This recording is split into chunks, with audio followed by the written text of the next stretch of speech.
So when you talk about Brazil's presidential election, you got Bolsonaro. Good old Bolsonaro. Bolsonaro going against Lula. Lula Silva.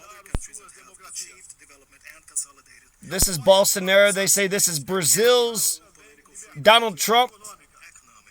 He's the current president right now.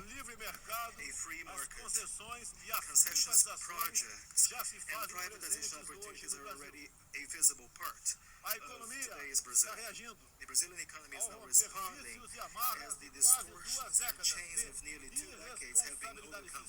More than 2 decades of fiscal irresponsibility, manipulation, ideological manipulation of these things.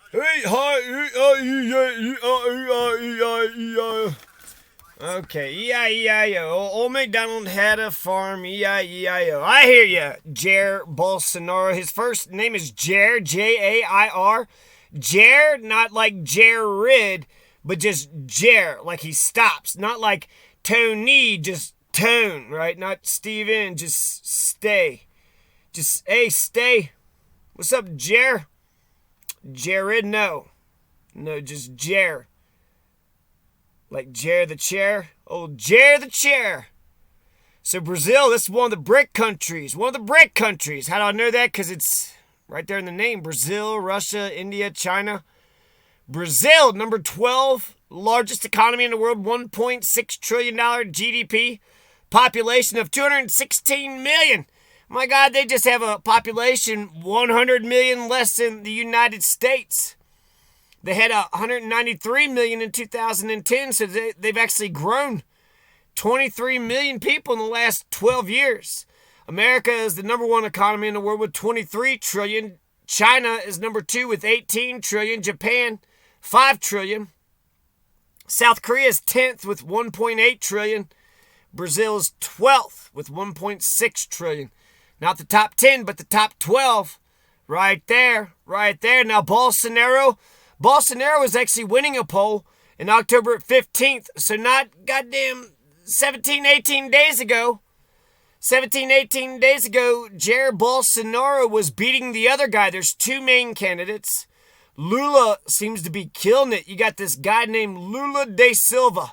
And Lula da Silva is just a, left-wing workers, pro-government, using government to pull people out of poverty. He's a progressive, maybe socialist. Maybe even full-blown communist. He might be straight-up commie. Didn't Colombia elect a commie?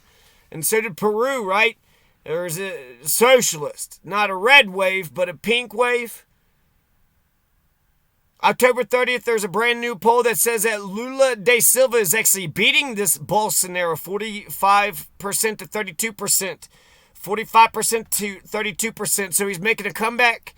But he's not beating him by more than 50%. It's a runoff election. October 2nd is when the election, so less than a month. In less than a month, Brazil's going to choose a brand new president or keep the same rat bastard fuck that they got right now. The first round is October 2nd, 2022. And it looks like it's going to go 2 rounds. Because even though Lula is making a comeback, that poll in October 15th said that Lula was down 41% to 51%, 59%. So Bolsonaro was winning by 18 points, 41 to 59, and now it's saying 45 to 32. So now it's under a majority, and Lula's winning by 13. So it seems like it's anybody's ball game, right? Bolsonaro was winning by 18 points just, 20 days ago, and now you have Lula da Silva winning by 13 points. That's quite a fluctuation. This is from the Datafolha poll. The newest poll, they had polled 5,734 people, which is a nice subsection of people. They only got a 2% margin of error, so 45% to 32%. Seems real, seems legit. I don't know the company, so I don't know the reputation of the thing, but a lot of polls they're pretty good bellwethers. They're pretty good. Canary in the coal mine. Bolsonaro, he's going to go ahead and spend some money with research and development, but he hates the environment. He hates the environment. And even though he is, 41, 59%, 32%, He's got a 32%, right? So 32% of the people right now in Brazil want Bolsonaro over Lula. 45% want Lula, 32% want Bolsonaro. But 42% hate Bolsonaro. 42% fucking, that's his disapproval rating. So you have, your positives and then your negatives. And Bolsonaro is motherfucking hated. It's not just, do we want this one or this one? It's like, oh, I want this one, but I hate that one. God, I hate that one. The 2-round election, it's not ranked choice voting, so it's not fair for independents. I didn't hear about any of the other, third, libertarian, any other. Just 2 goddamn candidates, one, far right wing, one left wing. It's a Kyrgyzstan cutthroat election. Since they're the 2 main ones, what would be the point? They could actually determine the presidency October 2nd because with just 2 main candidates, maybe one of them could break the 50% threshold. All they need is 50% plus 1. You got several House races, Montana, U.S. House races all over the place. There's no elections. I was looking at all the presidential elections. There's a lot of elections in Brazil, but not many elections in Europe and not many elections in Latin and South America. There is parliament elections in Italy, which might actually bring to power some right-wing woman. And then you also have Sweden's got some parliamentary elections too, but not much information, and I don't know when that is. It's like a year from now. So Italy's right around the corner. And actually both of them might be right around the corner. Both of the parliament. So anyways, back to Brazil. Brazil, you got the presidential election, but you actually have all the governors in Brazil that are up for re-election. In America, you got, a handful of governors. Maine, Oregon, Alaska, maybe Nevada. You got some governors' races in America, but every single governor in Brazil, because they got a federal state just like America, so it's not just one country, but 50 countries in one. And they have 26 states. So Brazil isn't just one country, it's 26 countries in one. And all the governors in all 26 states are being chosen. 1/3 of the Senate in Brazil is being picked, and then the entire House is being picked. So that's kind of the same with the House. 1/3 of the Senate. Basically, this is huge. This isn't just Bolsonaro versus Lula da Silva in Brazil. It's, the governor and the legislative in the damn states. It's everything. Basically, except for the senators. Most of the senators are not going to be in an election, but all the House, all the governors, all the legislative branches in the states, and the president's race. This all happened in Brazil. They allow 16-year-olds to vote. So that's interesting. Bolsonaro is rightfully criticizing the electronic voting machines. Yeah, instead of going after the written ballots and like the good, the ballot, the paper trail, Donald Trump is like, why should we have a paper trail? I love the electronic voting. I don't see how they could ever hack. Wait a second. Electronic? Hack? Armed forces? So Bolsonaro apparently has allied himself with the armed forces, and the armed forces has been asking about the voting machines, and they want to test. So there's some sort of makeshift agreement, Bolsonaro. So he's probably going to complain about the electronic voting machines, but there is some questions about it. But there's going to be tests run on election day. They're going to take out some of the machines and test them, and so apparently that's supposed to Assange, Bolsonaro. He also said Lula was the most corrupt president in Brazil's history. Lula da Silva was the president from 2003 to 2010. He served 2 terms. The first term, he, had a lot of reforms. The second term was kind of marred by, but he also called him an ex-convict because apparently he was jailed on corruption charges in 2018. But that's why Lula da Silva is actually getting so much popular. He's winning, right? He just turned this thing around. He was losing by 18 points. Now he's winning by 13 points. Lula da Silva, this is, I don't want to say he's the overdog, but this one is for him to lose. All he has to do is just not fuck up for the next month. For the next month, just, be calm, cool, collected. Tell the poor folks that, the help, he said, comrades, I'll be back, comrades. Workers' Party, Lula da Silva. He's 76 years of age right now. He's in charge of the Workers' Party that he had founded 20 years ago. He's a survivor of throat cancer, so apparently he growls when he talks. When he left office in 2010, he had a 90% approval rating. And his overall legacy is he lifted tens of millions of Brazilians out of poverty. Bolsonaro is just kind of a, right-wing neoliberal capitalist cuck.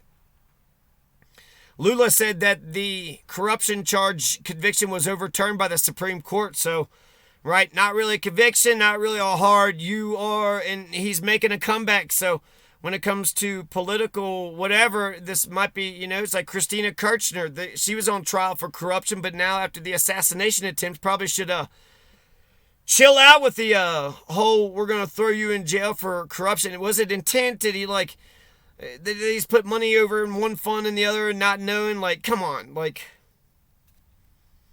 And how can you trust? The only way you could trust a corruption charge is if it's from their own political party. The opposite party putting corruption charges on the other one. You got to get more specific than that. Put murder one or manslaughter charges or criminal mischief. Jair Bolsonaro. So he's an ex-convict, Bolsonaro. What a prick. What a piece of shit. People are saying this is the most consequential election. I don't know how much power the president has in Brazil. It does seem like the governor's races in Brazil would probably be a pretty this is the big election, right? This isn't a midterm election. This is the big election year. So it's not just the president, it's everything. So he's coming back. What's going to happen with all those governor's races? That would be interesting. We only got a handful of governor's races here. Maybe I should compare and contrast to the Brazil governor's races. Let's talk about some of what Lula da Silva did when he first came in. So 2003 to 2010, he's been president of Brazil. I mean, Bolsonaro just seems to be cutting education, killing the environment. He just basically seems like he's trying to crash and burn, take Brazil straight to hell. Where you have Lula da Silva cares about the Brazilian people, the working class and the poor class. He is pro-education. Bolsonaro is anti-education. So that's one reason Lula da Silva said he's coming back. Lula da Silva, part of the Workers' Party comrades. Here's all the programs, okay? So he had the first year for 2000, the first term, 2003 to, I guess, 2006, 2007. He had the Zero Hunger program. So this big Zero Hunger program is actually going to get accolades. He's going to the United Nations World Food Program is going to declare Lula da Silva the world champion in fighting hunger in 2010. So the child malnutrition rate in Brazil decreased by 46% from 2003 to 2008. Zero Hunger program. He had constructed cisterns in Sertão. So he's building cisterns in Sertão. He was also countering teenage pregnancy. He was also strengthening family agriculture, so family farms. He was passing out UBI, Social Security, minimum amount of money to the poor. The poor were getting checks. They were getting minimum amounts of, guaranteed income. 40 billion euros was spent in housing. 15 billion euros were spent for water purification. Water purification and favelas. I don't know what a favelas is. Favelas urbanization, Favelas, favelas urbanization. But he spent $15 billion on that. That's coupled with water purification. So he's spending money using the government, social programs. Let's see here. Silva's world champion for fighting against hunger. He also had a family allowance program. He connected his family allowance program to a school program, which was started in the city of Campinas. So the mayor of Campinas started it, but then he went ahead and took it and started growing it all over the place. The family allowance, so you get money for school, and then it's connected somehow to that. So you get money for school, then money for family. He also had some sort of growth department. So he had a family allowance program, a growth program, housing program, water purification, favelas urbanization program, constructing cisterns in Sertão, strengthening family agriculture, passing out guaranteed income, some, a little bit of money to some of the poor, countering teen pregnancy. and Zero Hunger program. So it was all couched under the Zero Hunger program. In general, he's against farm subsidies. He was part of the occupation of Haiti. He sent troops in the United Nations Minister occupation of Haiti. Sao Paulo. Apparently Bolsonaro, he accepted the heart of Dom Pedro I, which is super fucked up, but this is some ceremony they do in Brazil in Sao Paulo. This Dom Pedro I is known as the liberator and the first emperor of Brazil. And actually, it was crazy. France had invaded Portugal, but then he goes to Brazil, hangs out in Brazil, takes over Brazil, liberates Brazil, goes back to Portugal, and he was known as the liberator and the soldier king when he went back to Portugal. So I'm sure this Dom Pedro I is, the greatest person ever, but they have a container with his heart in it. So even if you liked Abraham Lincoln, all right, here's Abraham Lincoln's heart.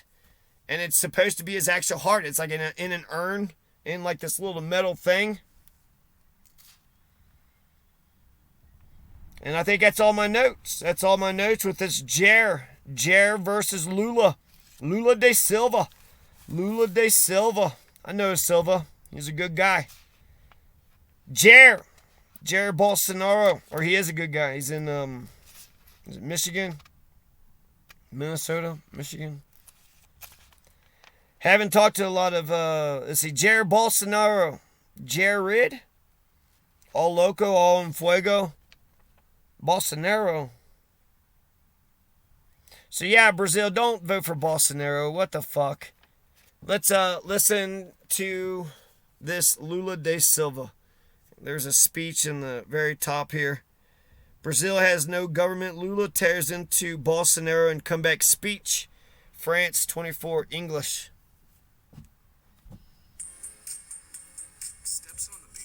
All right, advertisements. So make sure you all go out and drink Corona. Support YouTube. The stage for his big return. At the exact same spot where he launched his presidential bid back in 2002, Brazil's former leader Luiz Inácio Lula da Silva took aim at the policies and the COVID-19 response of Jair Bolsonaro, the man he's rumored to be eager to unseat.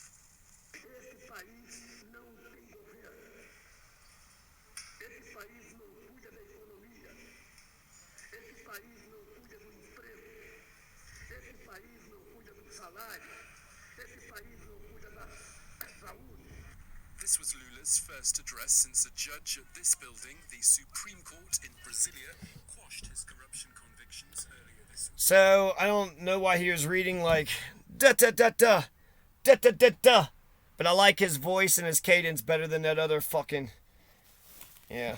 So, Brazil, don't vote for Lula da Silva. Hell yeah. Solidarity, Lula da Silva. Good luck.